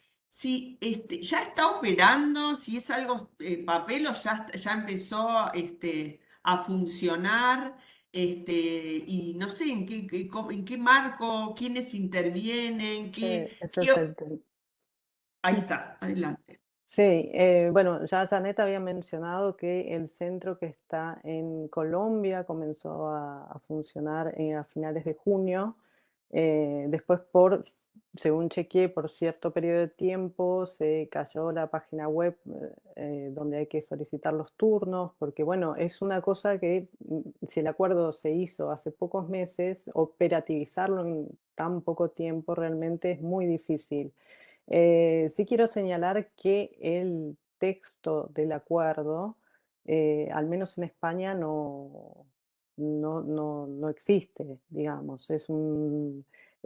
Es un acuerdo que se puede trazar a través de información de instituciones de Estados Unidos que sacan comunicados de prensa y tal, pero en España se solicitó el acuerdo para saber qué iba a implicar en términos de recursos económicos, por ejemplo, de personas que pudiesen ser trasladadas hacia Colombia o Guatemala y no y el Estado no contestó a la información pública que hizo un abogado y bueno, eso trascendió en la prensa. Em, bueno, por eso son acuerdos que los puntos principales se pueden rastrear de ese modo, pero que no está, no se puede descargar como un tradicional acuerdo de política exterior, ¿no? Entonces, justamente por eso planteaba el tema de las expulsiones, que queda en el aire qué va a suceder y qué va a pasar con eso, sobre todo cuando Estados Unidos está alentando las expulsiones aéreas a través de distintos países de Centroamérica, con lo cual mi conclusión era porque viendo cómo se está comportando, seguramente en el caso de Guatemala y de Colombia vaya a seguir un rumbo parecido. Janet. No, solo una cosita al respecto, y es que en el caso del gobierno colombiano han explicitado que los acuerdos, claro, involucran a Estados Unidos, no habían hecho explícito lo de España, pero sí dicen que a otros países y lo hacen en plural. Entonces yo creo que es un mecanismo que puede involucrar a España, pero también puede involucrar otros países que aún no especifican o que bueno, quizás desconocemos en las negociaciones más recientes, ¿no? Y en ese sentido creo que sin duda es como una cuestión a explorar así. Ujú. Sin duda, y también el tema de Colombia, no sé si lo mencioné, que ese centro va a funcionar como centro piloto por 6 meses, que es nada de tiempo para este tipo de políticas y para todo lo No, que no, se pero y pretende. muy interesante, por eso digo que hay que prestar atención. Dije, seguramente es como una innovación, ¿no? Piloto, que después, si funciona, seguramente se va a replicar, o se va a ampliar o se va a replicar en otras, uniendo, vinculando otras regiones también, ¿no? A mí me parece como un salto,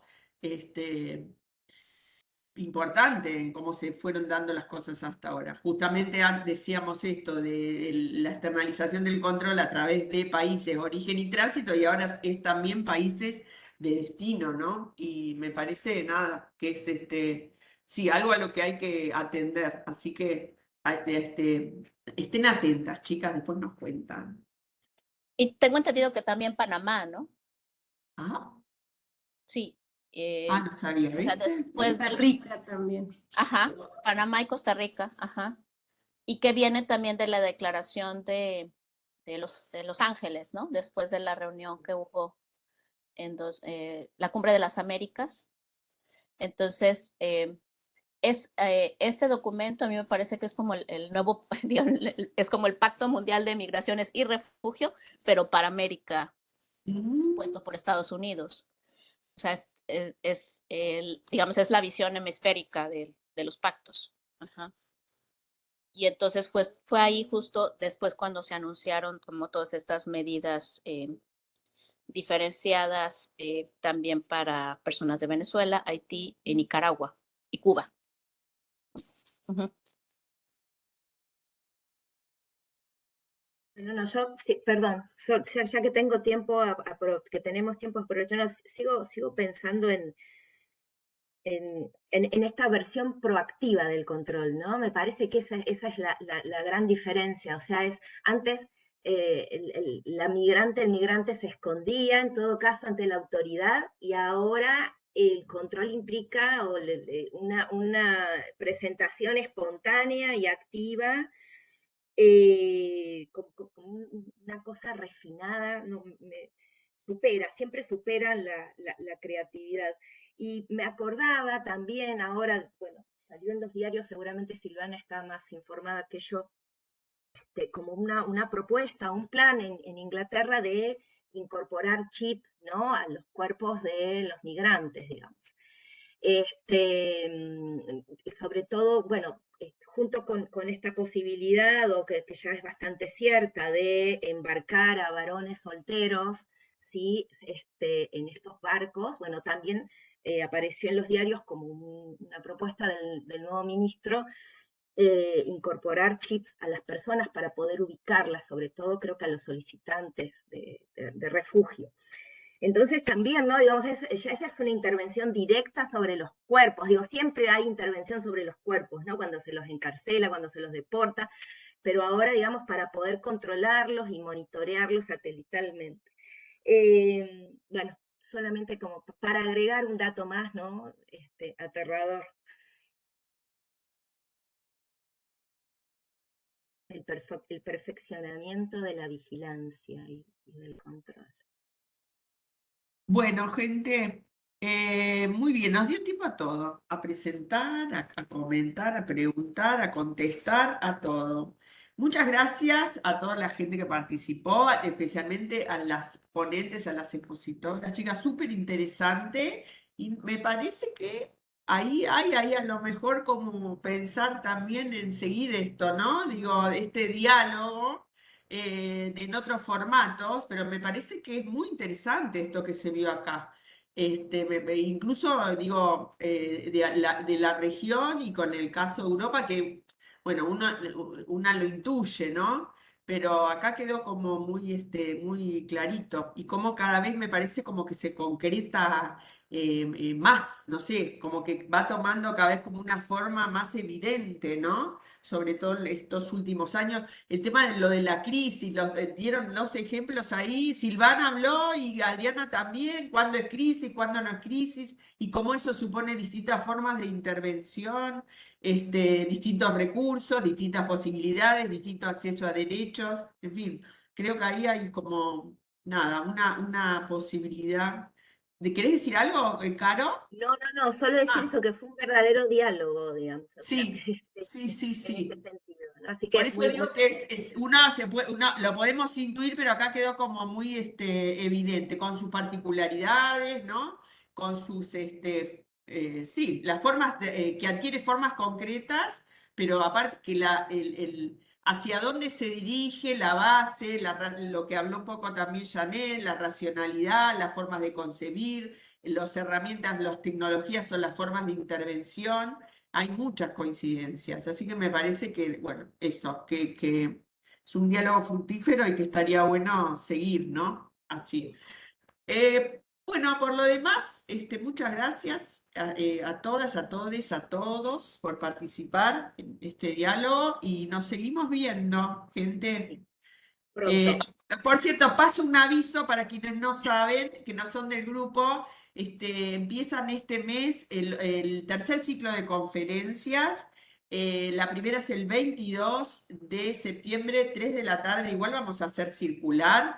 Y hay tres, y después otras en octubre y otra en noviembre, si no me equivoco. A ver, Silvana, contá que vos sos una de las coordinadoras. Sí, vamos a tener el próximo 22 de septiembre a Anderson Joseph, que nos va a hablar sobre los corredores en las Américas, no me acuerdo exactamente el título, pero muy interesante poder escucharlo porque también va a hacer un análisis respecto de cómo la migración llega desde Sudamérica pasando por el Darién, que es una zona todavía poco explorada en términos de investigación, y todo Centroamérica hacia Estados Unidos. Entonces,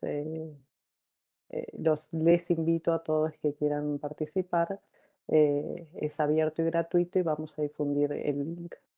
Y luego en la segunda conferencia vamos a tener a Marela Varela Huerta el día en octubre, no recuerdo exactamente el día, y en noviembre a Cecilia Mengíbar. Muy bien, después ya igual vamos a hacer circular, pero así ya van reservando. Bueno, Perfecto. muchas gracias. Muchas gracias. Muchas gracias, un gusto. Mucho, Abrazos para gusto todos. verla. Gracias. Que estén bien. Chao. Gracias. Chao.